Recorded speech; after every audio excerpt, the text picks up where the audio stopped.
Greetings and salutations, your average rider here. Let's talk Ryobi GD200. What's a Ryobi GD200, you ask? Well, let me tell you, it's only my favorite accessory in the garage. The Ryobi GD200 is a garage door opener. This is not your regular garage door opener. There are 7 add-on ports for accessories besides a Ryobi 1 battery port. If you place a Ryobi battery in here, you can still operate the garage door even if you lose power. To the left I have a camera add-on. I'll come back to this later. Then there's the 30-foot retractable extension cord with 3 plugs on the end. Very useful.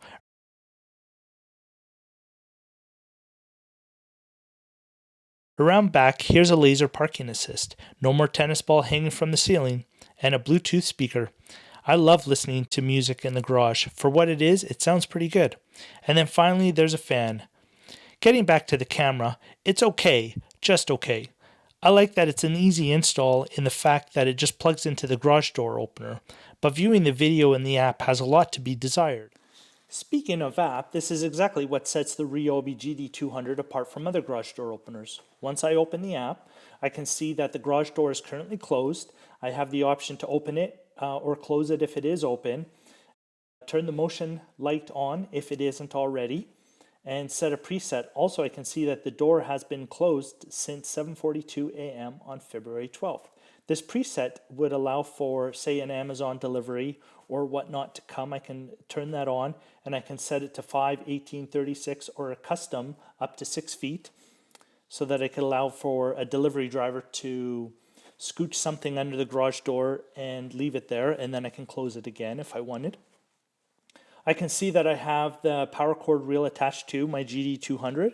I can see the laser parking assist, which is a laser pointer. I can turn it on, move it where I need to, and turn it off again. Once you cross the threshold of the door, the sensor, it trips the laser parking assist to turn on automatically, so it does come on and then it automatically turns off after a certain amount of time.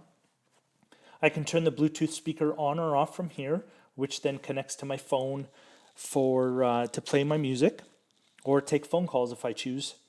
I can also adjust the fan speed. I hear it kicking on.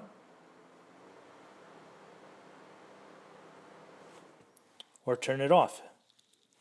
I can also see that I do not currently have a Ryobi 1 battery plugged into my GD200.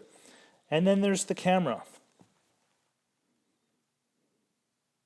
And this is exactly where you see the app needs some work. Connecting to the server. It does store video on a micro SD card, so I can pull the card and view content at any time if I believe there's something unusual going on. The Ryobi GD200 also comes with an external wireless keypad and an internal wired keypad. You can see on my wired keypad that I've placed stickers on the bottom for the functions of the fan. The center one is the Bluetooth speaker, and the bottom left is the park assist for the laser pointer as well. If you can't tell, I quite like this garage door opener. If you have some toys in your garage that you're passionate about, might I suggest you looking into one for yourself. If you found this video helpful, I'd appreciate a like and subscribe, and we'll see you in the next one.